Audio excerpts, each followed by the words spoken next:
viewers. So dear viewers, today we'll be looking at mostly maybe 3 or 4 stories.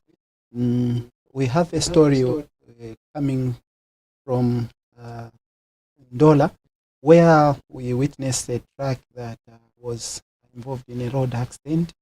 The truck was carrying mealie meal, and people just went out to root the mealie meal. The other story we'll look at is what is happening currently in Zambia. We prayed for the rains. The rains came and we have floods, and connected to that is the issue of ZESCO. Of course, by now we all know that the Holy Father is not too well. He's still in the hospital, and that is another story that we'll look at. Time allowing, we'll bring in maybe sports. Yes. Maybe to begin with, let us see director the video of the truck that was involved in a road accident, and then of course you dear viewers, you see the visuals. The audio is not too good, so we'll be speaking in the background of the video that you see. So Vincent, a truck is involved in an accident, and then it is carrying mealie meal, and then people, as you can probably see at some point, dear viewers, when the director puts it on, you see that people are rooting mealie meal. Vincent, what do you make of this? The concern really is that the driver of the truck was very much still in the vehicle, crying for some help. That's a video. Yeah. Well, it's really sad, Sydney.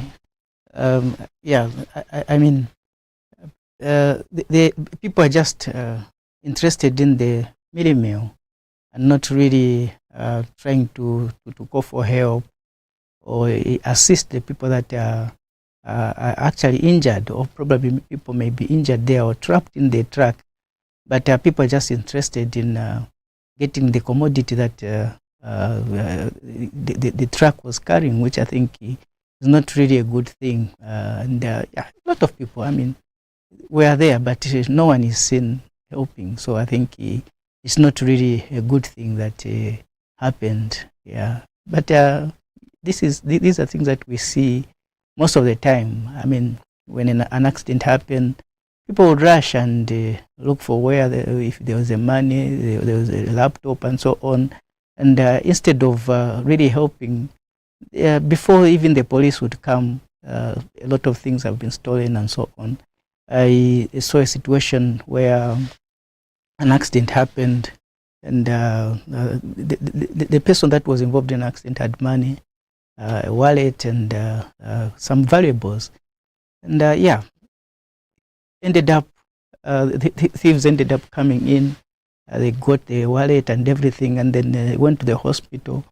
At the hospital, it was very difficult to identify the person, and yet they had a wallet where they had their IDs and so on. And so it becomes a bit difficult at the hospital to identify who is this person, the relatives, and so on, until after investigation here and there, and then that's when the relatives comes in and say, oh, this is our person, and so on. So I think people should, there should be people who would think differently. I think when such things are happening, someone say, no, let us try and help, let us try and do something that we can help the people that are injured and so on. And like just going to get the commodity, the mealie meal. We know that things are not easy, but let us try to be humans and help the people that are injured. Especially when, again, when you look at Zambia, when we say, no, Zambia is a Christian nation, then we ask ourselves, where are the Christian values here at play when you see such things? And you use the good term, thieves come in. If you get things that are not yours, you are a thief. You are a thief, yes, and that is what they do.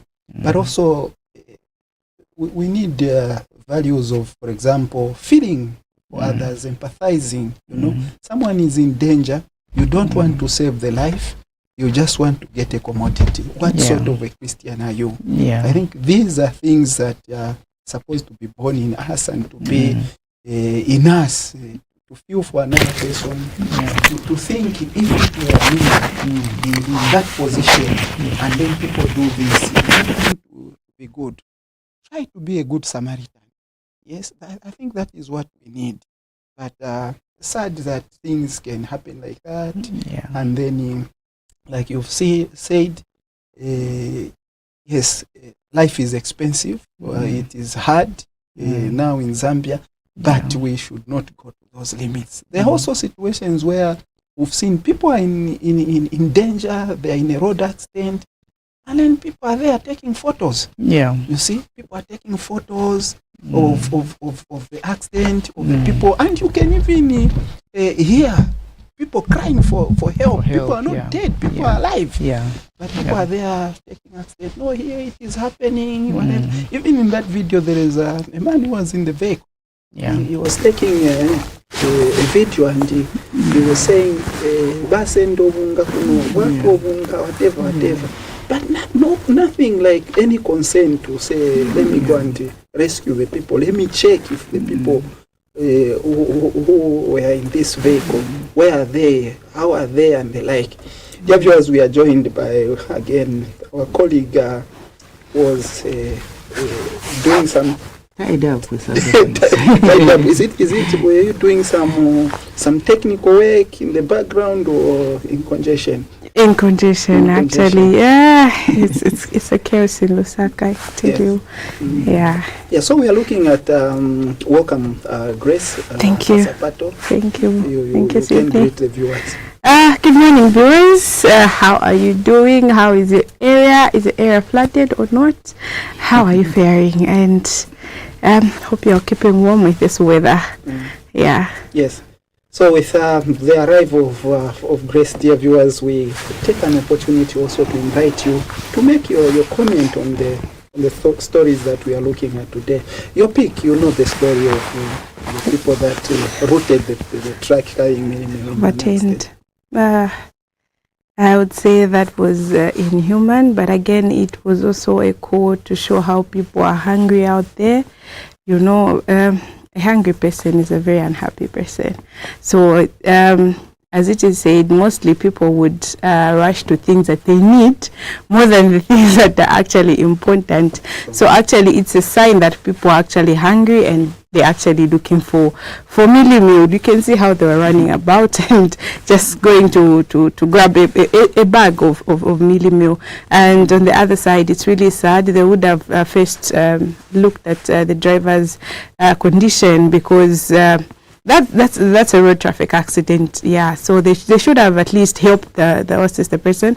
I'm sure the company as well of the same truck that overturned, I'm sure they're running at a loss. They have to fix the vehicle and also pay for the mealy meal that was actually grabbed by some very thoughtful people, you know. Yeah, so it's really sad. I think we need to look at it both ways. People are hungry, and also, so I think, yeah, it's really sad.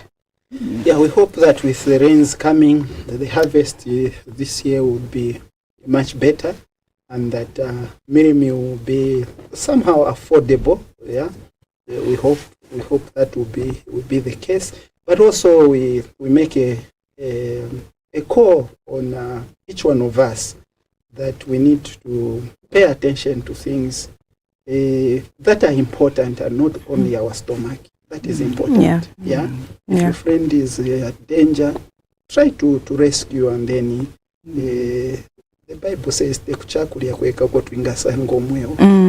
it's true. Yeah. It's not only from food where we can find everything. We know food is important, but like some people have argued, if we're a Christian nation, let's not be a Christian nation. Let's be Christians themselves. I think that is also important. Yeah. Yes. And talking about the harvest and the rain season, we have floods in in Lusaka. Yeah. Yesterday in town, it was something else. There's a lot of water in the city market, a lot of water in Kulima Tower, and buses were in scarcity. Difficult to find. We're leaving town, some of us around 1930, starting off to home. You are home very late. But the issue is floods. It is raining. We're enjoying the rain, and we needed it. But the floods have come with its own challenges. Who's going to pick it first? Okay, so the floods that we are actually currently experiencing in the country, or in Lusaka, to be specific, it has really come with a negative impact, because some schools have been closed because the area where the school is located is flooded, and hence the learners of that school, at least, they'll be behind in what they were supposed to cover during this time. And also the power cut. Some areas have been affected. The power has been disconnected due to floods, and which is looking at it on the positive side, it is helping, because there'll be no electric shocks, because when there are floods and the place has got electricity, maybe they forgot to switch off the power and the cable drops in the water, there might be an electric shock from that. So they have decided to cut some power from some named areas that are experiencing great floods. I know some areas have floods, but then their floods are not as much as they are in other communities like Kanyama, Makeni, Garden. It is really bad. It is really bad. You can imagine in a house, the water is actually reaching on window level. How do people live in such houses? They have been forced to actually vacate these areas and go to much safer environments. They're not even safe as much, because others are sleeping in car parks. That's why they're finding shelter, which is really sad. We hope the disaster management can come on board and help these victims. I think it is a sad situation, really. And for me, mainly, I think it is our drainage system in Lusaka. They are not really good, so to say, because sometimes it's not even a lot of rains that are actually affecting us, and that's just very little rains, but just how the way our drainage is, especially in town itself, Kamwala, somewhere there at the roundabout there. It's not really the heavy rain, so to say, but it's just the drainage system that is not properly done, and as a result, we are having all these problems, because I think these areas like Ngombe and so on, I find that a lot of water that the self-drained, not really a drainage system that was created, maybe self-drained, they find their ways in the lower places like Ngombe and so on. And then these other areas like Kanyama and so on, the water level, the groundwater is a bit high, and so with because there are a lot of rocks down there, and with just a little rain, you find that the place is overflowing. So for me, I think it calls for serious planning. Our town planners to look at how they can do the drainage system to alleviate these problems that we are facing at the moment. So for me, I think if we work seriously on the drainage system, then we can reduce the problem that we are facing in the compounds, especially. So the drainage is one thing, yes, that I also agree with. But then there's this aspect of, motor vehicles being labeled CDF.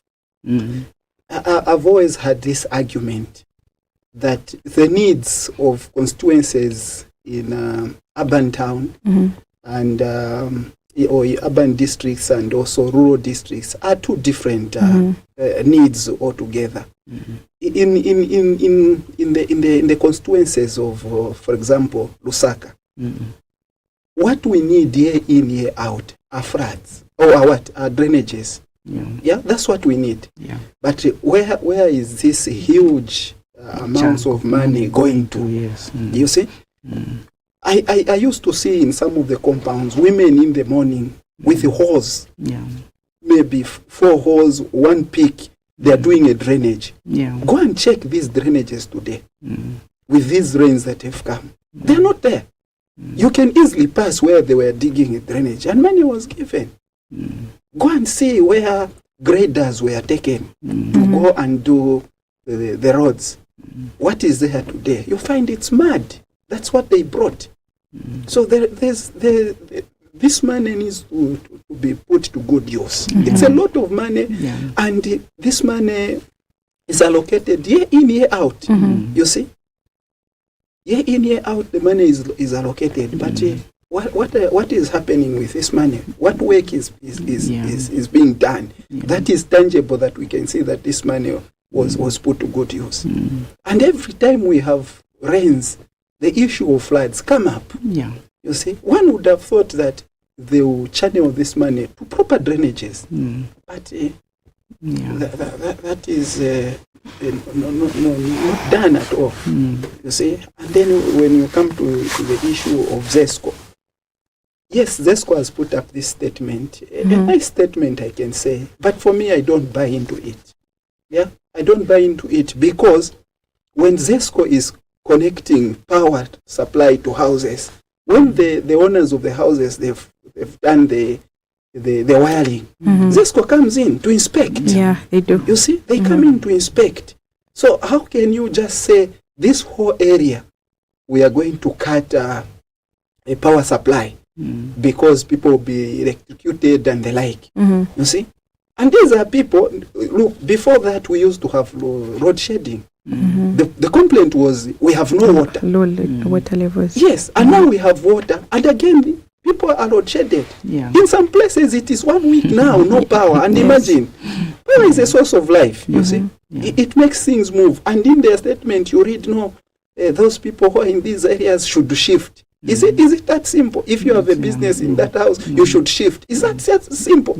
It is what they say, simply said than done. Easier said than done. Simple said than done. Because you can't tell people shift. That's where they do the business. That's where they stay.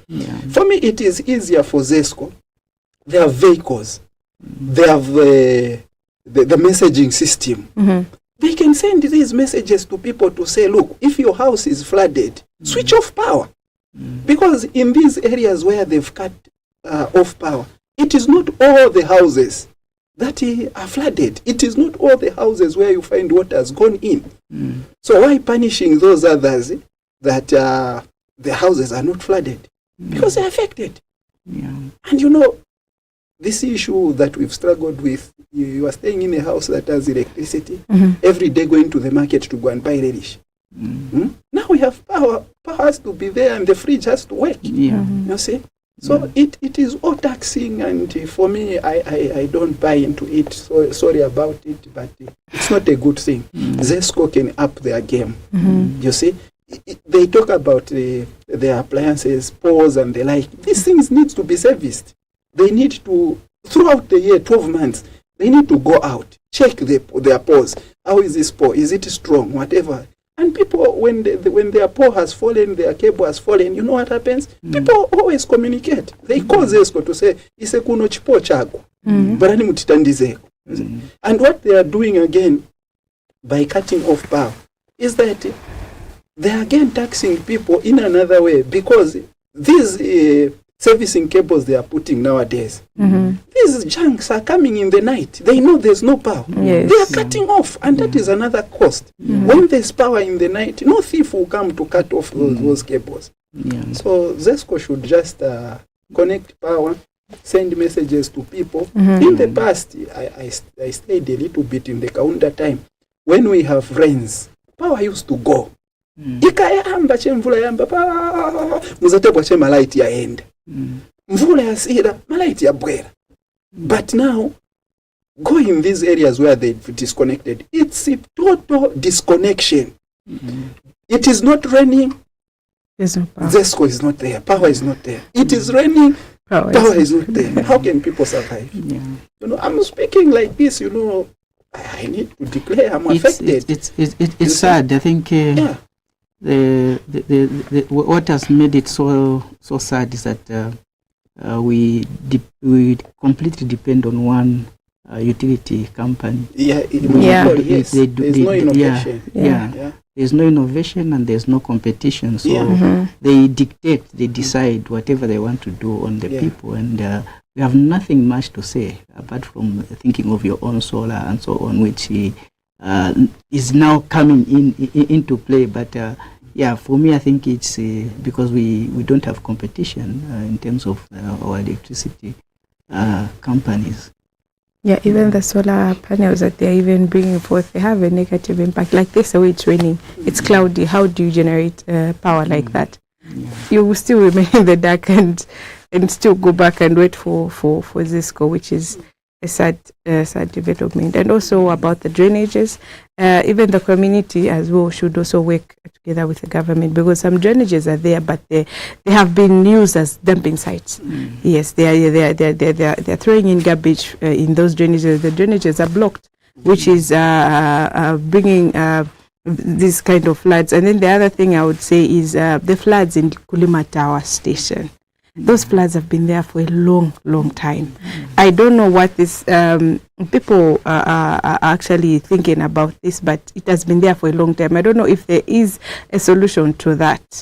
Kulima Tower bus station is actually one of the stations that is most flooded in Lusaka, and that's where most people go to board buses and everything, and you find the place is flooded like the way it was yesterday. Buses couldn't come into the station because it was flooded, and people were just standing there.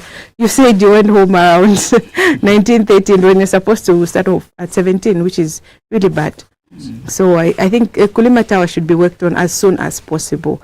I think maybe, I don't know if it's the drainage system, I don't know what really the problem is, but it should be worked on. Yeah, there's some situations that, according to the meteorological department, the rains are still they're still coming. Yes. So I think the area the better. We are in the rain season already, but I think something can be done even now to at least alleviate the problems that we are facing. Because of course, if it left the way it is, the problems will be even bigger than what we are seeing now. So I think the area the better. We've seen these are just indicators, but the real thing is going to come later on. But for me, the indicators have been there for a long time. Yeah, the indicators, they've been there for a long time. And what is happening now is that the consequences are the ones that are coming in a very harsh way. You see, like Zesco is cut, and in the issue of Zesco, what is paining is you are seated here or you are working from here, and then you look the other side. There's power throughout, and this other side there's no power. And when you go and check even there where there's power, floods are there. You see, so I don't know again what system they are using, but for me, if they can at least when it is raining, they cut off power. When it is not raining, they allow life to go on for people. That would be better. Then for the drainages, I think we just need to keep talking about it. I don't know. Those people who have powers to even go to the offices of the people and the like, let them check. But to tell you the truth, in compounds, Kulima Tower, it is not the first time. Flooding has always been happening, whether it is I saw on Lumumba Road, there at the junction, the drainage is being done, but things of doing at the last minute. You say, we know the season in Zambia is known. Mm-hmm. You see, but if you just wait in the rain season, that's when you start doing the work. Yeah. Were you praying that we have a drought again? Yeah. That's a question you can ask. I think we easily forget. After the rain season, we completely forget about the problems we had. Yeah. And then when we're approaching the rain season, then we hope this season won't be as heavy as the way it was last. And then, it comes with that heaviness, and then we suffer just like that. So I think we easily forget the problems. But I think what is more important is to plan ahead. And if it's the drainage, do the drainage as early as possible. And these issues we're talking about before the rains, we should already plan how things will go, and then you work according to your plans. Yeah. Yeah, so maybe the last item we can look at in the interest of time, we know we are already running out of time, is the issue of the condition of the Holy Father, which has the Holy Father is still in the hospital. But as of today, the Vatican press office, and this is the only office that is allowed to give statements of the Holy Father's condition, is that if the Holy Father has continued to improve. This statement which says, fortunately, even today, there were no episodes of asthmatic respiratory crisis. Some laboratory tests have improved. Monitoring of the mild kidney insufficiency shows no cause for much concern. And yesterday, Vatican gave a statement that there will be rosary prayers. Said, I think, dear viewers, you can see those were the prayers of the rosary that Vatican called and were led by the Cardinal Secretary of State, Cardinal Pietro. Yeah, is the one who was reading the prayers of the rosary yesterday, Zambian time, at 22 hours. So praying for the Holy Father. And even in Zambia, the bishops have, of course, sent a solidarity message to Vatican, the Holy Father's quick recovery, but also called for prayers. In Pika, we can mention the bishop was on radio at 22 hours, joining, of course, Vatican and the entire church in the rosary prayers. But also Christians were called in their own homes at 22 hours to say the rosary. I think the rosary is one of the powerful prayers that we have in the church when we're asking for the intercession of our Mother Mary. And we know that she's a help of the sick when you go into the litany of the rosary and of our Mother Mary. But also we know that the Pope is the Vicar of Christ. So he's the son of the Blessed Virgin Mary. And so the intercession of the Mother, Grace, you are a woman. You know the importance of a mother. Yeah. Yeah, certainly. With that said, I would want to clarify this rumor that has been going around saying the Pope has died. Dear viewers, please send the message to everyone to say the Pope is very much alive. It's just that he's unwell and not dead, please. And let us pray for him. Let us ask for the intercession of Mother Mary to actually pray for us, pray for the Pope, so that he can actually recover quickly. It is sad that people wish death on other people, which is so sad. You do not do that. Please let us come together and pray for the Pope and not disseminate wrong information to the general public. Please, I call for all the media houses. Please let us get valid news from Vatican. Yes, that's where you can get valid statements about the Pope and the Catholic Church at large. That is what I had to say on that one. I had to just clarify on that one because it has been escalating and saying the Pope is dead and they're just hiding. He is very much alive. He's just been having some conditions that are being worked on, and he's responding to medication really, really well. Yes. Yeah. Yes, so in the interest of time, with that said, I think this is where we come to the end. So the message is clear, dear viewers. Social media enthusiasts. Yeah. Don't pedalize. The Holy Father is very much alive, and the church has called for prayers for the Holy Father. So spare your time, find some time. Even in your busy schedule, you can be saying a prayer while working for the love of the church and the Holy Father himself. So it is at this hour that we come to the end. But like Grace has said, yes, Vatican website, you get these latest updates. They are the official, they are the people giving the official statement and the condition of the condition of the Holy Father. You can also rely on Lumen TV, the social media platforms, and even the CCB. We are also relaying some information when we get them. So don't be cheated. Until again on Thursday, when you meet us, and we encourage you to get in touch with us, send your messages, and then we'll read them out, and we analyze the stories together and see meaning in them. I was joined by Grace, of course, and Vincent. Thank you, colleagues. And thank you to all of you watching Lumen TV from wherever you are. Continue enjoying Lumen TV, and bye for now.